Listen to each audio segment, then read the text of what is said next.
I finally finished pre-Timeskip One Piece. Well, actually, I kind of finished it a while ago. It's just taken me a long time to gather all my thoughts for this video, but I'm still unsure what I'm going to talk about because there's so many things in my brain that I want to talk about, but they're all just scrambled and I can't even put them into words. So I'm going to talk about some secrets that I learned while watching One Piece and put some emphasis on a lot of the bigger arcs. And one thing I want to start off with is how One Piece has so many hidden and dark meanings to it, which I say hidden, but a lot of them in reality aren't hiding at all. They're in plain sight. And by these dark meanings, I just mean what people don't tell you you're getting into when you first start the series. Because I thought I was just getting into your normal show that's kind of kid friendly, which is funny looking back on it now because One Piece is not kid friendly at all. You've got some of the worst things imaginable, like slavery, cannibalism, human trafficking, people experimenting on humans, all this like childhood trauma. It's ridiculous, and I didn't know One Piece had all of this before I started. But even though those are really bad things in real life, that's also kind of what got me hooked into the show even more because it's interesting to watch. I don't know if that sounds bad, but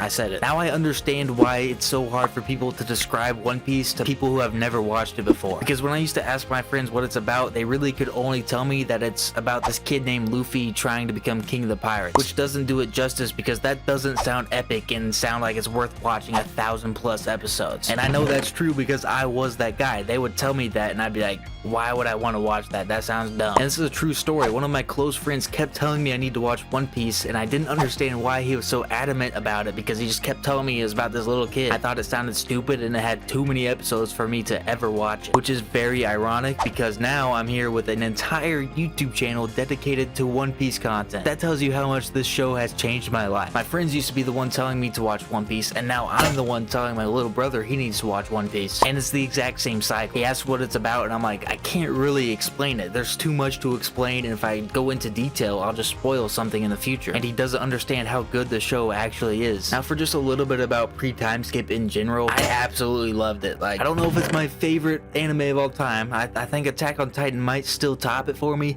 but post-Timeskip could definitely move it into that #1 spot. However, it blows my mind that just one dude has been writing this story, and it also blows my mind how well he has done to just make us fall in love with these characters, the arcs that they go through, and even the ships that they ride. We fall in love with the ship that they're riding. I would consider One Piece like a complete masterpiece. It does have its flaws, just like everything, but even the flaws are something that makes it better. And now that I say that, I can't even like think of an actual flaw. One thing that pops in my head is maybe like some of the inconsistencies throughout the story, but even so, when you think about that, it's just like, that's just One Piece, man. That's how it is.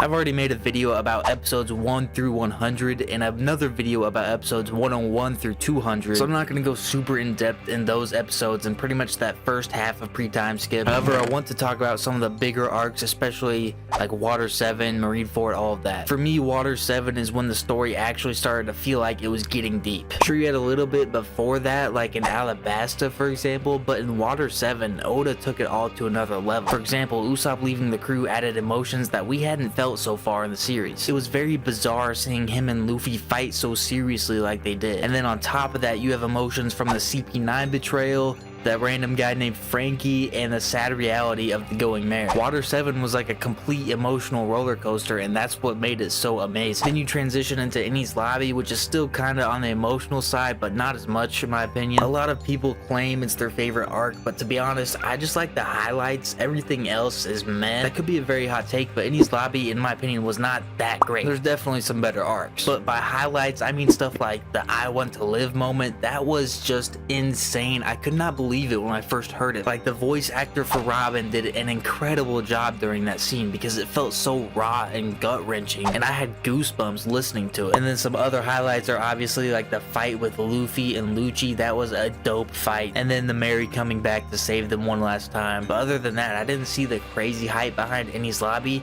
Sure, it was good, but it's not like peak fiction or even the best written arc in the series. I'm not saying it's bad, but some people hold it to such a high standard, and I just don't understand where that standard is. So let's talk about Thriller Bark for a second. Thriller Bark was weird, man, but it was a good weird. Definitely a change of pace with the scary theme it had. And to be honest, the arc was just different. That's the easiest word to describe it as, different. I can't put my finger on it exactly, but something was just different about the entire arc in general. I don't know if it was how the characters acted or the way they spoke, but it felt so much different from everything else we've seen. I don't know if anyone agrees with me. If you do, please comment below so I don't feel alone in this, but maybe it's just me. But that's about all I have to say about Thriller Bark. It wasn't an amazing arc, but it wasn't a terrible arc either. It was just mid. And then you have Sabaody and Impel Down, which are obviously two amazing arcs, and I think I can make multiple videos about each individual arc because there's so many moments in there that deserve their own video. Sabaody just has so much world building, and we learn more about everything in the show pretty much. The introduction of the worst generation, all the marine admirals, the pacifistas, and then you have celestial dragons, a whole slavery auction. That's one thing I wasn't expecting watching this show, was to see an auction where people are being auctioned off. That blew my mind because that was nothing I expected to see. Maybe slavery, but an actual auction for the slavery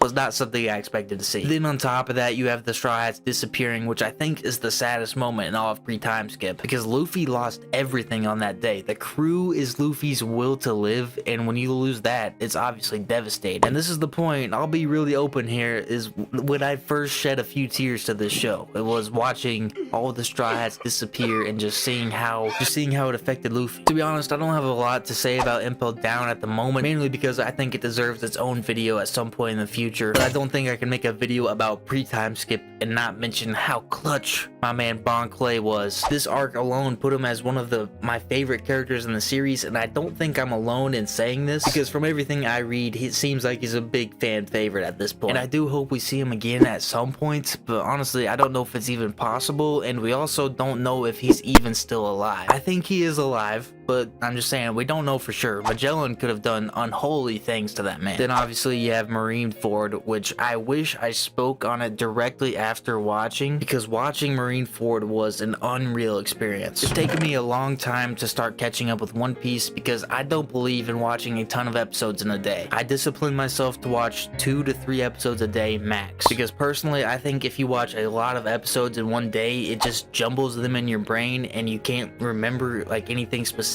And I like to remember specific weird niche things, and that's why I don't like to watch a ton of episodes. And maybe you can watch a lot of episodes, but I can't. However, where I'm getting with this is that with Marineford, I could not discipline myself. All that discipline got thrown out the window. I watched the entire Marineford arc in probably 2 days. Shanks pulling up was an insane moment. We pretty much hadn't seen him since the first like 5 episodes of the series, so it was great to see him again. Obviously, you have all the fights going down, the deaths. I think Marineford was also done almost perfectly, but also I think Marineford could have been an arc that was like 200 episodes long if you wanted to show all the fights. Because of the sheer amount of people and pirates and admirals there were so many fights going on off screen that we missed, and honestly I wish we could have seen all of those fights. I would have been down to watch every single fight. I don't care how long it dragged on, but with how it was animated, it almost seemed like some people were just standing around half the time, not even fighting. But I believe that there was just a lot of off-screen fights going on. But overall, I was taken aback by how dark some of the things got in this show, mainly because I didn't know. People don't tell you that before you start watching the show, and there's just so much content that I could talk about in this video, but let's be real, it would be like an hour long if I talked about everything I wanted to talk about. But I'll most likely make a video about every single arc in the future at some point. But I just want to catch you guys up on where I'm at in the show, so I hope you enjoyed. If you did, drop a like, subscribe. Peace.